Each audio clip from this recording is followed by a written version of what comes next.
climate change, we're burning the earth to a cinder, we're all gonna die in 6 months or 6 years or whatever the new proclamation of impending doom or prophecy of impending doom is saying nowadays. It's like, that's all hogwash. Every now and again I see some article or a story or some actual data about something about a particular region experiencing a difference in temperature or climate adjustment because of, well, human habitation.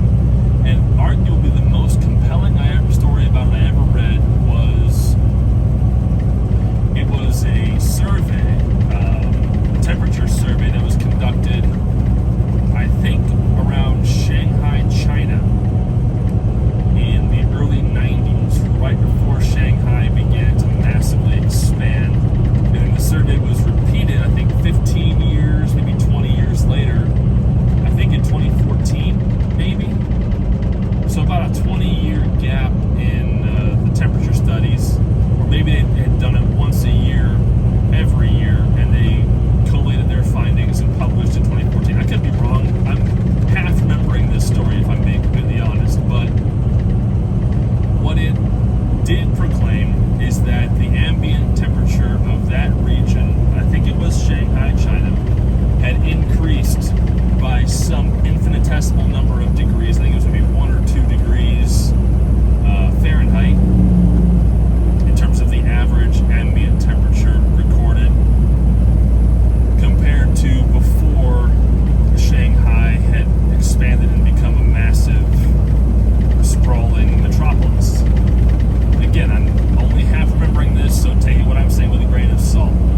And the people who had published the results of this study were ascribing the increase in temperature to the presence of asphalt roads and obviously dark steel and concrete buildings. Steel, concrete, they heat up and they retain heat pretty well, I guess. But asphalt especially retains heat compared to steel and concrete.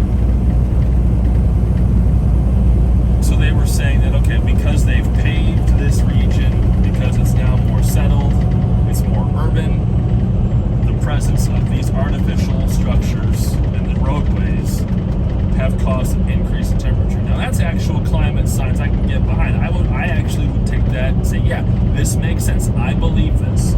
This is a definite nugget of human-caused climate change that I can look at and accept at face value, because to me it makes good sense. That is, to me, sensible scientific measurements.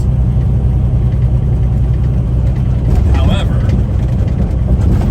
that one instance or that one method of climate change is not going to turn the planet into a lifeless cinder in 10 years' time or 20 years' time, when, the atmosphere burns off because of all the CO2 in the planet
I think at this point, a lot of people are beginning to turn their backs on climate fear-mongering because, like so many other conspiracy theories, it is being proven to be a conspiracy theory, a massive grift, and God knows what else.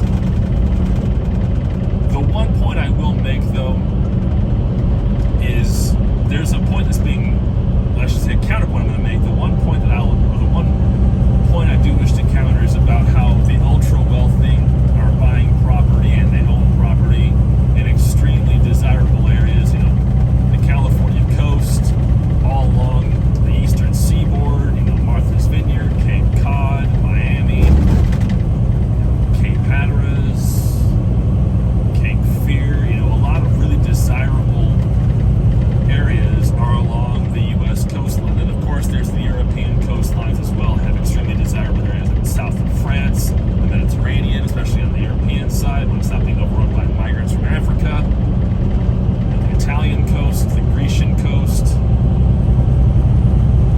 You know, it's just, there's so many desirable areas, and they're all just loaded to the gunnels with the wealthy and the famous. And if those folks really believed their own climate alarmism, they wouldn't own that property. They'd move inland, they'd be running for the high ground to make sure that whenever the seas did finally rise and swallow us all, they would be well and truly safe.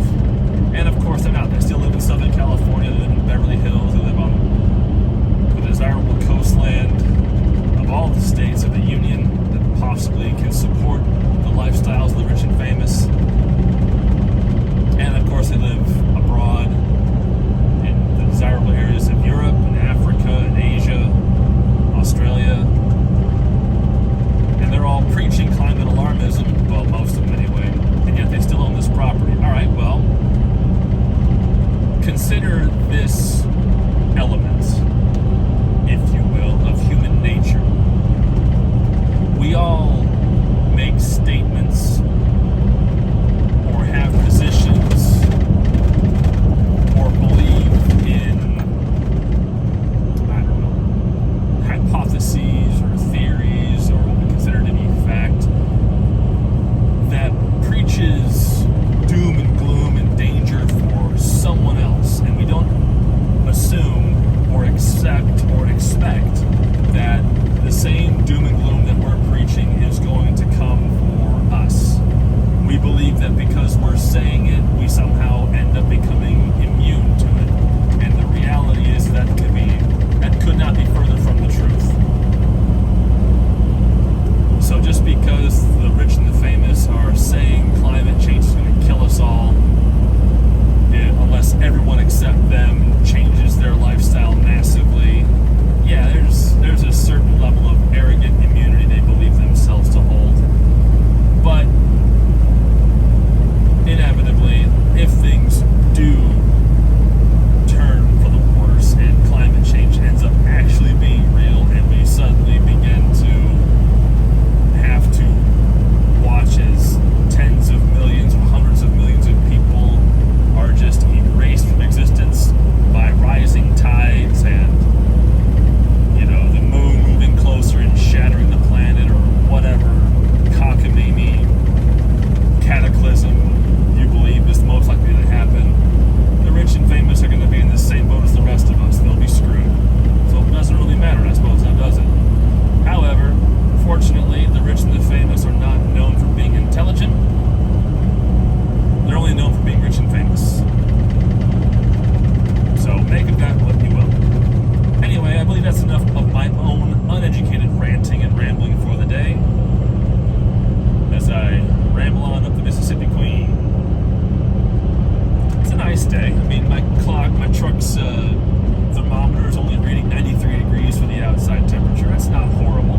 It's about normal, I would think, for Mississippi in August. Even though it is cloudy, I mean, it should be a little bit cooler than that before too long, but we'll see what happens down the road, I guess. Or in this case, up the road, as I'm heading north. And with that being said, YouTube, thank you so much for watching. I do appreciate every subscriber I have.